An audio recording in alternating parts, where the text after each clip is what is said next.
झांसी में नई नवेली दुल्हन बनी लुटेरी निकली। शादी की सुहागरात के सपने दिखाए, फिर प्रेमी संग बेहोशी की खामोशी में लूट कर भाग गई। झांसी जनपद के शहर कोतवाली क्षेत्र की नई बस्ती में रहने वाले नवल किशोर के घर उस वक्त खलबली मच गई जब 3 महीने पहले ब्याही गई बहू ने घर की नींव हिला दी। नवल किशोर के छोटे बेटे यशवंत की शादी 1 जून को पूंछ थाना के अमरोख गांव की रीना से हुई थी। परिवार खुश था, लेकिन किसी को अंदाजा नहीं था कि नई बहू का एक खौफनाक मंसूबा लेकर आई है। 1 जून की रात रीना ने अपने पति यशवंत और जेठ बालचंद्र को खाने में नशीला पदार्थ मिलाकर बेहोश कर दिया।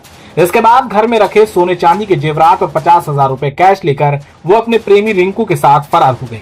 नवल किशोर ने कोतवाली में शिकायत दर्ज कराई। पुलिस ने तत्परता दिखाते हुए दोनों आरोपियों रीना और रिंकू को अमरोख गांव से गिरफ्तार कर लिया। तलाशी के दौरान चोरी किया गया अधिकांश सोना चांदी और 3,230 रुपए नकद भी बरामद किए गए। पुलिस ने दोनों पर मामला दर्ज कर उन्हें जेल भेज दिया है। शादी को इस्तेमाल कर साजिश करने वाली इस घटना ने रिश्तों की बुनियाद को झकझोर कर रख दिया। शादी के रिश्तों को कलंकित करने वाली रीना ने अपने ही पति और जेठ को जहर की नींद सुला दिया और भाग गई अपने प्रेमी संग, जैसे फिल्मी पटकथा हो। लेकिन ये सच्ची वारदात है झांसी की जमीन से। पुलिस ने मुस्तैदी दिखाई और दूल्हे के अरमानों को लूटने वालों को जेल के सलाखों के पीछे भेज दिया। थाना क्षेत्र पूछ की मूल रूप से रहने वाली एक महिला, जिसकी करीब 3 महीना पहले थाना क्षेत्र कोतवाली नई बस्ती एरिया में शादी हुई थी, वो 1/6/2025 को अपने पति तथा जेठ को नशीला पदार्थ देकर घर से ज्वेलरी और पैसा लेकर के अपने प्रेमी के साथ, जो उसी गांव का रहने वाला, उसके साथ चली गई थी।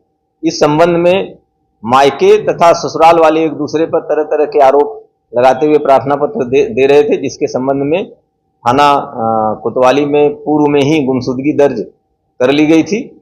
जब महिला को बरामद किया गया और पूरा घटनाक्रम क्लियर हो गया कि क्या घटना हुई है, तो इस संबंध में ससुराल वालों की तहरीर पर उचित धाराओं में अभियोग पंजीकृत करते हुए जो ज्वेलरी जिसकी कीमत करीब 5 लाख रुपए की होगी तथा कुछ पैसे जो महिला उससे बरामद करते हुए उसके प्रेमी और महिला को दोनों को जेल भेजा गया है।